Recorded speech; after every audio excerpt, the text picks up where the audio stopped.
Yo, what's going on, guys? This weekend is UFC Fight Night, Ankalaev versus Guskov. I'm gonna go through, do a full card breakdown, talk about the fights, give you my thoughts and opinions. And the first fight of the night, we got Cody Gibson versus Abdul Hussein. There's like 3 or 4 fighters on this card who I thought were either cut or retired. The first one's Cody Gibson. He just fought and got like knocked out in like 20 seconds in his last fight. I thought he was cut. I guess not. He probably will be after this fight. Abdul Hussein, definitely a smaller bantamweight, but he did knock Tyson Nam out cold in his last fight. That's pretty sweet.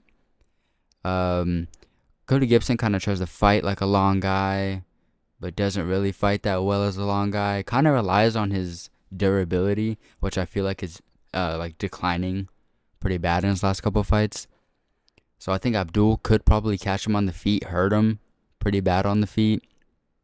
I don't rate Cody Gibson striking very much at all. He's mostly a wear him down cage wrestler, hold you, gas you out, beat you up a little bit. But Abdul Hussein has really good scrambling. Abdul Hussein also fought Makaev, I think a few years back. Didn't do too bad, looked pretty good, scrambled, got out of some bad spots, used some wrestling. I don't think Cody Gibson's really going to have much here. That's why the odds are like this, despite the, experience difference. We're going to go Abdul Hussein by decision, maybe late finish. Like I said, Cody Gibson relies on that durability, which is like not working out in his last couple fights. Definitely not. So yeah, we'll go Abdul Hussein. And the next fight of the night, we got Nurullo Aliev versus Mike Davis. I'm actually very high on Mike Davis, or I should say, very high on Mike Davis. He's only fought, I think, 5 times in the last 6 years, like 5 fights since 2019 or something like that. Very, very inactive.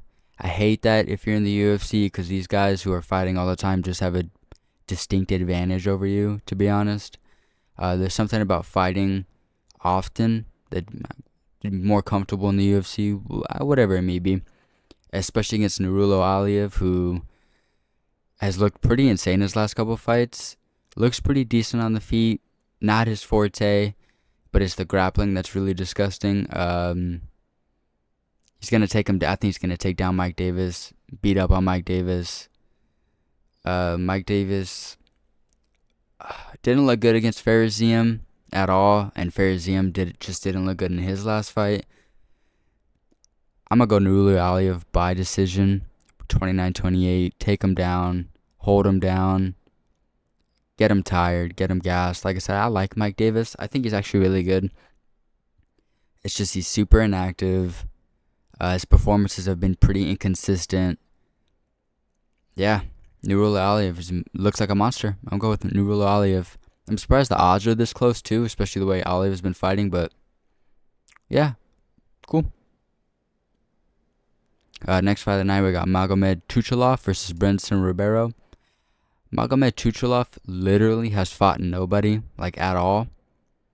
But that just goes to show how bad Brenson Ribeiro is. If you look at the odds, disgusting.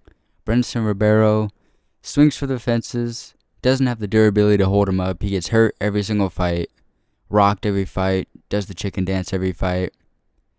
Honestly, doesn't even have crazy power himself for the way he swings. You would think he would, but he really doesn't. I'm going to go Tuchalov by knockout, round 1 or round 2, probably round 1. He's taller, better, cleaner. Like I said, Tuchalov has fought nobody, but Brenson Ribeiro has beaten nobody, and honestly, he's not good at all. You can't put any money on him. You can't rate him at all. We'll go Tuchalov by knockout. And then next up we got, this is going to be a banger. Okay, we got Ismail Bonfim versus Axel Sola. This is going to be a war for about a round or until Ismail Bonfim decides to quit. I think he likes to posture like he has that dog in him.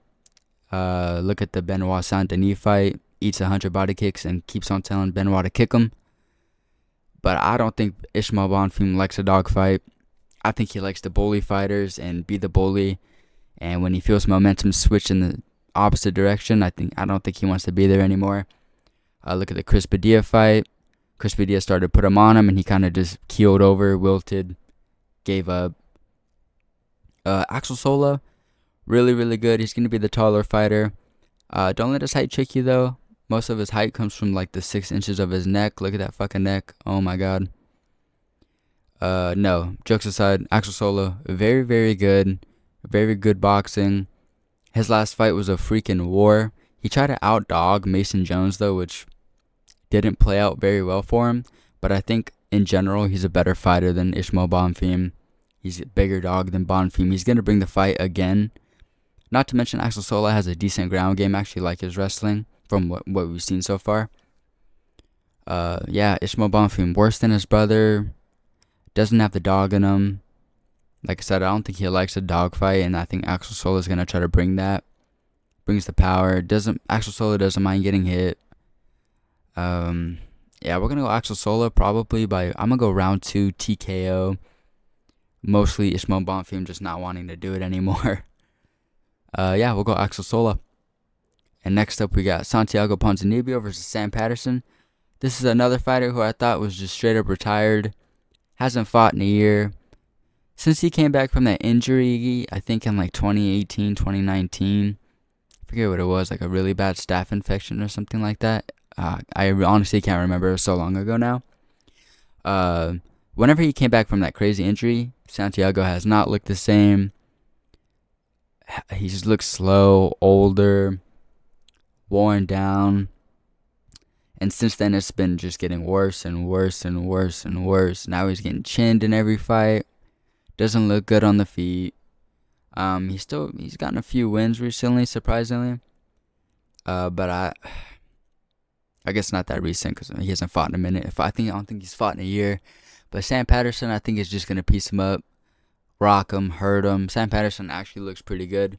Disregard Sam Patterson's last fight. That was horrendous to watch, to be honest. It was a sparring match between him and MVP. But yeah, Santiago Ponzinibbio, chinny, old, slow, doesn't really carry the same athleticism or power anymore. I don't know if anyone remembers when he used to, before he got injured, people thought he was going to be something, man. People really thought he was going to be something. But no, unfortunately, injury took it from him. I'm going to go Sam Patterson. Maybe even uses his ground game. Sam Patterson has a decent ground game too. I don't want to not mention that.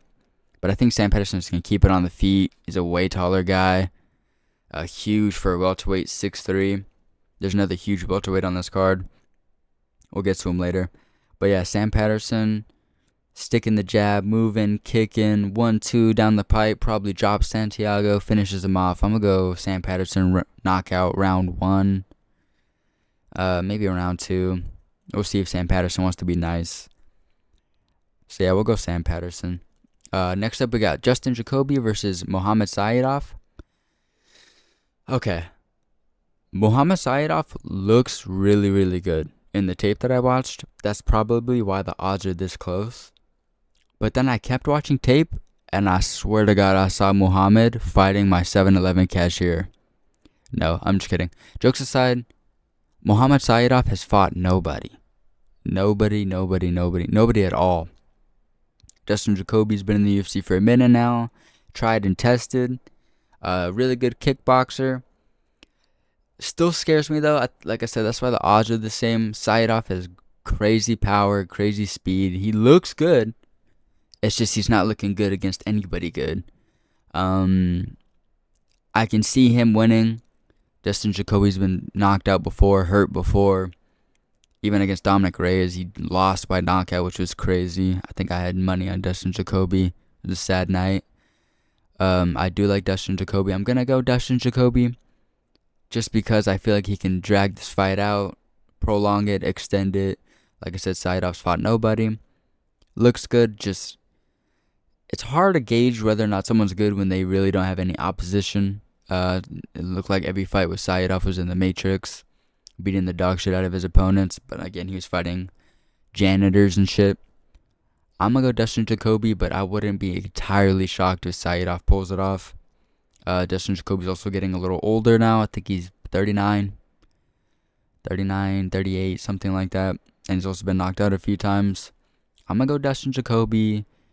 Probably decision. Dustin Jacoby doesn't have the craziest finish. He has some decent finishes, but I think Saidov might be able to just lose a technical battle. So we're gonna go Dustin Jacoby for this one. And next up we got Walter Walker versus Thomas Peterson. Walter Walker's not gonna do it again, right? A fifth heel hook in a row. I think he is. I'm gonna go Walter Walker by heel hook finish, fifth in a row. I think he's just super aggressive on the feet. It throws a lot of heavyweights off because he's running after him, shooting awful takedowns. Walter Walker strikes like shit. Weird kicks. His calf kick is kind of decent. He's probably gonna open up, throw a calf kick, and then shoot, dive for a leg, roll for a leg, grab a leg. Why not? These heavyweights aren't used to it. I mean, Cyril Gane has a heel hook submission, which says a lot when you know about Cyril Gane's ground game. Walter Walker already has 4 in a row. Might as well get 5. Thomas Peterson's decent, and I use that kind of loosely. He's decent for a heavyweight. Every time I watch one of his fights, he kind of doesn't do a whole lot. Even in his last fight against Guilherme Pat, I think that was his last fight, kind of did nothing for 2 rounds and then caught him and then like got really dominant on Guilherme Pat. But I think before that he threw, if I recall, it was like 14 strikes through 2 rounds. Kind of just moved a lot. He does have pretty good movement for a heavyweight. He was on his bike, moving back and forth. Good footwork, I think, from Thomas Peterson, but that was kind of it. Didn't really shoot takedowns, didn't really strike. Kind of likes to hold a lot against the fence, which is, oh my gosh. I hate that shit. So boring. But if it works, why not do it? And he did it in his last fight. Ended up rocking Guilherme Pat, getting really dominant position on him and beating his ass for a round. I'm going to go Walter Walker. Thomas Peterson hasn't really, like, blown me away in any realm of martial arts. Walter Walker by submission. Again, 5th in a row. Maybe not heel hook, but I think he'll get a submission. And that does it for the prelims. So we're going to go straight to the main card. Abubakar Vagayev versus Saigid Izagakmaev. Okay. That was pretty hard to say. We're going to go Vagayev. He trains with Hamzat. If I'm not mistaken, I saw a picture on Google with him with Hamzat. I don't even know if he trains with him. I'm just going to assume he does. And Saigid trains with Khabib and Islam. Saigid looked like dog shit in his last fight. He lost a split decision to Nicholas Dalby in 2025. Awful.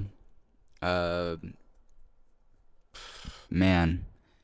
Yeah, we're going to go Abubakar. I like his striking. It's a little bit sloppy, but it's like the same way Khabib's was. It's sloppy to get to the takedown, to get to the fence, get dominant position. I think Saigid's going to get lost again. Abubakar's probably going to take him to the fence, like Nicholas Dolby did. Hold him there, gas him out. I think that was his issue, if I recall, actually. I think Saigid gassed really hard against Dolby. That's because he had like a 3-year layoff between his debut and his previous fight. But yeah, Vagayev was not the guy to come back against after that, after a loss. I saw his tape, it looked really good. Great takedowns. Like I said, striking was like very sloppy. He's very fast hands, and I think he just uses them to get to the fence, to get to the takedown. And I think he's going to put his paws on Ismagakiev, get the takedown, dominate. Probably, I'm going to go with the decision. Doesn't really look like he goes for too many subs, Vagayev. Kind of looks like he likes to just hold position, which is boring, but if that's the way he's going to do it, he's probably going to win. Yeah, we'll go Abubakar Vagayev to win this one by decision. Yeah, pretty dominantly, I think, 30-27. So we'll go next up, Rizvan Kuniev versus Tyrell Fortune. Don't know why this is on the main card. Rizvan Kuniev really hasn't had a good fight in the UFC, if I recall. Yeah, no, not really. Tyrell Fortune just had his debut against Marcin Tybura. Looked really explosive on the feet, looked explosive on the ground. Got a really nice takedown, threw some really nice punches. This one's a little bit of a hard one to tell because Fortune gassed really hard, or he looked to be gassing. Kind of had a low output on the feet, but it was also super short notice for Fortune. think it was less than 2 weeks notice or something like that. Yeah, I think Marcin Tybura was supposed to fight Walter Walker actually, and Tyrell stepped in like 12 days notice or something like that. But Tyrell got the dub, beat Marcin Tybura by decision. Like I said, looked really good that first round. Explosive on the feet, cracking Marcin, got a really explosive takedown. But if that's the way he's gonna try to win, I think he's gonna lose against Rizvan Kuniev. Kuniev honestly doesn't do anything really great. He does everything kind of okay. But I think he does put a good pressure out there, good pace, good output, or half decent output for a heavyweight. I think he'll be able to stop the takedowns of Fortune, making him gas even faster. Because against Marcin, he kind of just got the takedown, not much resistance, held control, dominant control for almost the entire round, and then gassed. If Kuniev can stop the takedowns, which I think he's going to, he stopped 12-13 against Curtis Blades, if I'm not mistaken. Yeah, like I said, Kuniev doesn't do anything great. His takedown entries aren't great. Striking isn't great. But I think he might be able to beat Fortune. Just stopping the takedowns, putting out a little more output than Fortune, making him gas, making him work, getting him more tired. Maybe even pulled him against the fence himself, if I recall correctly. Marcin Tybura didn't really do that himself, so that could be a game plan for Kuniev. A bit of a blob, but it is what it is. We're going to go Rizvan Kuniev by decision for sure. In fact, this would be like a bet. If I were to bet, I'd probably bet this to go to decision. I don't know what the odds are. I don't really see any of them getting a finish. So we'll go Rizvan Kuniev by decision after gassing out Tyrell Fortune. Next up, this is going to be a banger. Okay, next up we got John Pork versus Damian Rizbecki. Damian Rizbecki and John Pork, they both fight on the feet. They kind of have somewhat similar styles, Muay Thai-esque styles. Both love to mix up their targets, kicks, body punches, obviously to the head, but they love to mix it up. I was watching Rizbecki. He was piecing up this guy's body, kicking him. He fights from southpaw. He honestly looks really good on the feet.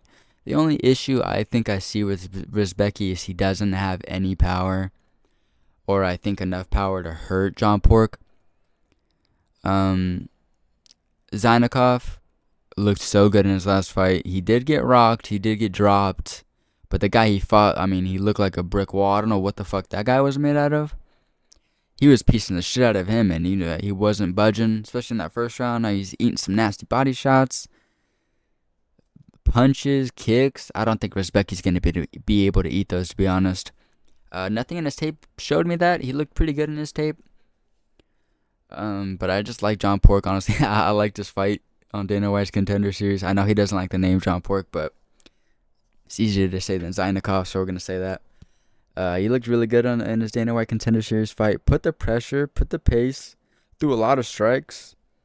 I love the way he varied up his targets, especially the body punches. Those were fucking nasty.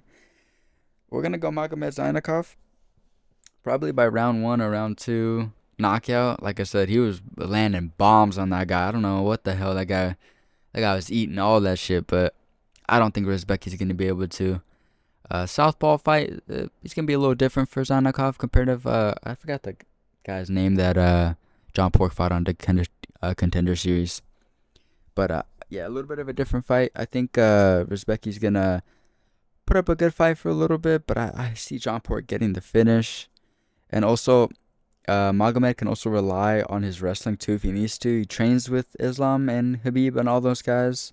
He likes to keep it standing, which is strange, but if he needs to, just like he did in his last fight, when he got dropped, he can go for a takedown, get some wrestling, get some control.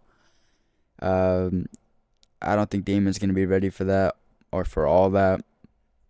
Yeah, we're going to go John Pork. Could be by decision.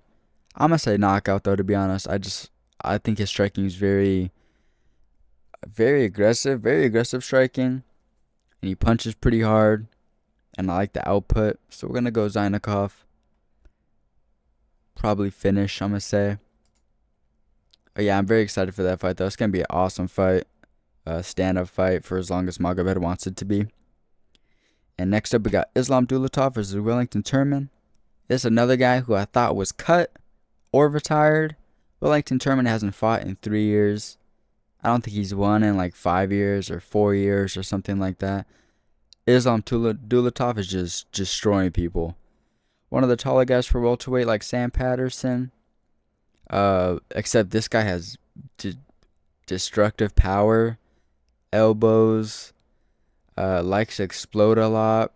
I think he knocked out his last opponent. Was it Adam Fugit with like a jab? It was like a pipsqueak left hook, something like that. Put him out, dropped a right hand on him.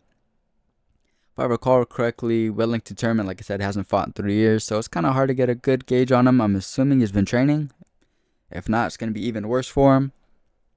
Wellington Turman didn't do much great when I did see him fight. Defense was kind of poor. Meh ground game. I think he mostly liked to keep it standing and threw a lot of kicks, threw a lot of punches. Like I said, I think his defense was kind of poor.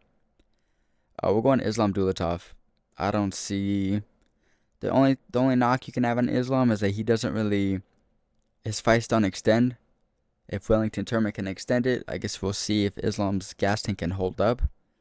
But you're kind of grasping at straws at that point. If I'm reading this, like minus 900.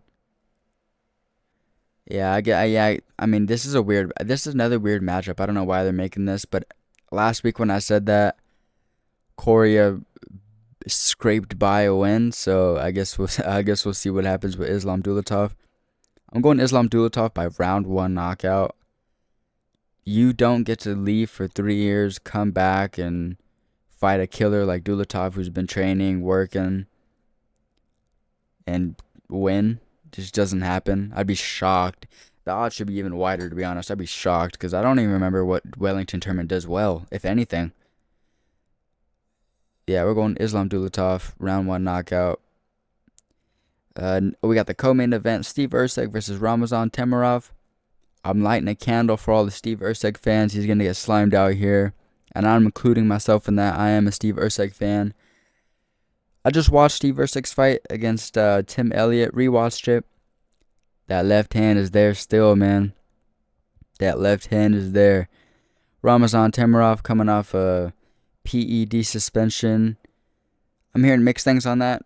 Someone said like heart. I saw people say like heart medicine or something like that, but I also read up on it and it says something about kind of having like similar effects to EPO, but like the Walmart version of that, the watered down version of that. Not as strong as EPO, but it's kind of like sending oxygen to the blood or whatever. Yeah, we're going Ramazan Temirov. So aggressive, so powerful.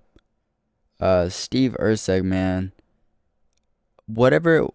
I don't. Maybe it's always been like this, but his defense since he got knocked out or since the title fight, not great. Looked like Tim Elliott kind of rocked him in the first round. Kept tagging him. Don't get me wrong, Steve Erceg put a beating on Tim Elliott in that second and third round, but I think Tim Elliott might have even stolen that first round against Erceg. And I get it, Tim Elliott is hard to look good against. Dude, Ramazan Temirov is just so fast, so explosive. Maybe he's so fast, so explosive for prolonged periods because he was on something. I don't know. I guess we'll find out. But I am unfortunately going to go Ramazan Temirov. Steve Erceg doesn't have the power to, like, keep anyone off him. Defense isn't all the way there. Wears damage like crazy. Probably has something to do with the nose. He has a pretty big nose, and every time he gets touched, he's bleeding a lot. It bothers him a lot. Ramazan Temirov swings like a madman. It's very fast, very snappy. I mean, he's a flyweight. He's 5'4". He should be, but yeah, he has really good power. Like I said, I guess we'll see if he has any effects post getting popped for steroids. I'm gonna doubt it though. I saw his picture. He looked freaking insane. We're going Ramazan Temirov. I don't want to. I do like Steve Erceg, but it's just Steve Erceg better keep his hands up, man. If he's gonna win this fight, he needs to keep his hands up at all times, especially that right hand, because I think Temirov's left hand is gonna be there for him. Loves to loop his punches, which Erceg can't seem to see. I think it's going to be a bad fight for Usyk, unfortunately. I think he's going to get him out of there pretty fast. Like I said, I hope not. Usyk fan. I'm talking in circles now, so we're going to move on. Ramazan Temirov by round one knockout. That's my pick. That's not who I want to win, but that's my pick. And for the main event, we got Magomed Ankalaev versus Bogdan Guskov. This is a short notice replacement. Ankalaev was supposed to fight Khalil Roundtree. And this is an even better fight for Ankalaev than Roundtree was. Guskov is a sloppier striker. He's pretty dangerous. Loops punches. I honestly don't think Guskov's great. He took like 43-year-old Jan Blachowicz to a draw. Got rocked against Jan Blachowicz. I get it. Jan Blachowicz is Jan Blachowicz. He just hasn't looked the same since his I think it was ACL surgery or something like that Jan Blachowicz had. Something like that after I think the Pereira fight or something like that. I think that's what it was. But Guskov, yeah, took him to a draw. That was who was supposed to be rematching actually before he got put into the slot. Looping punches. He has power. He's pretty good. When he feels like he can get the finish, he does pour it on you.